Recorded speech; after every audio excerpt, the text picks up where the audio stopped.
మీ business ను develop చేసుకోవాలి అనుకుంటున్నారా? మీ పరపతిని పెంచుకోవాలి అనుకుంటున్నారా? అయితే ఓకే టీవీ ద్వారా ఎల్ బ్యాండ్, ఆస్ట్రన్ band ad, scrolling ad, ad with voice overs, logo bug, video ads ద్వారా మీ యాడ్స్ ను పబ్లిష్ చేసుకోండి. సంప్రదించవలసిన ఫోన్ నెంబర్ 8520917933. తెలంగాణ ముఖ్యమంత్రి రేవంత్ రెడ్డికి బీఆర్ఎస్ నేత మాజీ మంత్రి కేటీఆర్ సవాల్ విసిరారు. మల్కాజ్గిరి పార్లమెంట్ స్థానంలో పోటీ చేద్దామన్నారు. తాను ఎమ్మెల్యే పదవికి రాజీనామా చేసి పోటీ చేస్తానని, రేవంత్ రెడ్డి సీఎం పదవికి రాజీనామా చేసి ఎంపీగా పోటీకి రావాలని కేటీఆర్ సవాల్ విసిరారు. రుణమాఫీ చేయి, నేను కూడా అనవచ్చు. మగాడివైతే రైతు భరోసా స్టార్ట్ చేయి, 70 లక్షల రైతుల ఖాతాల్లో డబ్బులే, నేను కూడా అడగవచ్చు. మగాడివైతే మహాలక్ష్మి స్టార్ట్ చేయి, 1,67,00,000 మంది ఆడబిడ్డలు ఉన్నారు, నెలకు 2,500 ఇస్తానన్నావు, స్టార్ట్ చేయి, నేను కూడా అడగవచ్చు. కానీ నేను ఇవన్నీ ఏమనట్లేదు. ఒక్క సీట్ అయినా గెలవము అనే మాట మాట్లాడావు కదా. నీకు నిజంగానే దమ్ముంటే రేవంత్ రెడ్డి గారు, నేను సవాల్ చేస్తా ఉన్నా, నేను నా సిరిసిల్ల ఎమ్మెల్యే పదవికి రాజీనామా చేసి వస్తా. నువ్వు నీ ముఖ్యమంత్రి పదవికి, కొడంగల్ ఎమ్మెల్యే పదవికి రాజీనామా చేసిరా.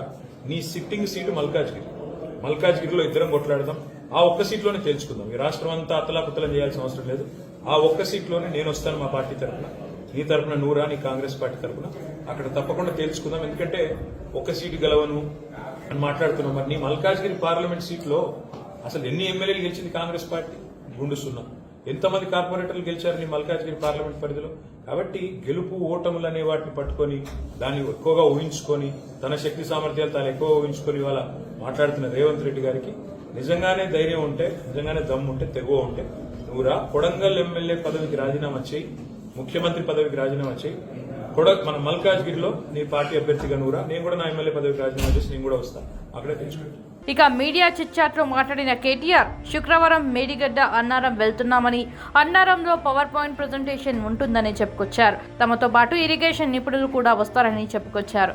లీకేజీలు, డ్యామేజ్లు కొత్తేమీ కాదని కేటీఆర్ ఈ సందర్భంగా వ్యాఖ్యానించారు. 83 రోజుల్లో తమపై ఆరోపణలు, శ్వేతపత్రాలు తప్ప ఏం చేశారని కేటీఆర్ ప్రశ్నించారు. 3 బరాజులు, 15 రిజర్వాయర్లు, 21 పంపింగ్ స్టేషన్లు ఉండే కాళేశ్వరంలో ఒక్క బరాజులో 84 పియర్లలో 3 పియర్ల కాడ సమస్య వస్తే దాన్ని భూతద్దంలో పెట్టి మొత్తం ప్రాజెక్టే కొట్టకపోతుందన్న స్థాయిలో ఇవాళ పొలిటికల్ మైలేజ్ కోసం ఏదైతే ప్రయత్నం చేస్తా ఉన్నారో దయచేసి దీన్ని మానుకోండి అని చెప్పి కూడా నేను ప్రభుత్వానికి విజ్ఞప్తి చేస్తా ఉన్నా.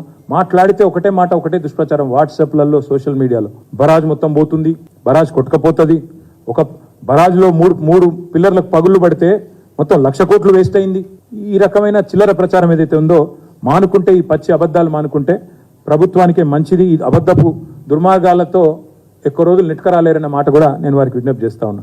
కాకపోతే మాకైతే అనుమానం ఉంది, రేవంత్ రెడ్డి గారు ఆయన మాట్లాడుతున్న మాటలు, ఆయన చేస్తున్న ఆలోచనలు, ఆయన చేస్తున్న ప్రకటనలు చూస్తుంటే ఖచ్చితంగా ఒక కుట్రపూరితమైన ఆలోచనతోనే ప్రభుత్వం ఉన్నట్టుగా మేము అనుకుంటా ఉన్నాం. కాళేశ్వరం ప్రాజెక్టు మొత్తం కొట్టుకపోవాలి అంటే 3 బరాజులు కొట్టుకపోవాలి అనే ఆలోచన, అనే దుర్బుద్ధి, ఒక కుట్ర ప్రభుత్వమే చేస్తున్నట్టుగా నేనైతే భావిస్తా ఉన్నాను. 3 బరాజులు కొట్టుకపోవాలి, ఈ లోపల అవసరమైతే ఇప్పుడు దాన్ని రిపేర్ చేయకుండా అట్లే వదిలేసి వర్షాకాలంలో వరద వస్తే 3 కొట్టుకపోయి చూసినావా, కేసీఆర్ కట్టినాయన్ని కొట్టుకపోయినాయి అని చెప్పాలనే ఒక చిల్లర ఆలోచన కూడా కనబడతా ఉంది. ఎందుకంటే వాళ్ళే చెప్తున్నారు మరమ్మతులు చేయం, నీళ్లు నింపం అని చెప్పడం వెనుక కుట్ర కాకపోతే మరేందో తెలంగాణ రైతులు కూడా ఆలోచించాలి.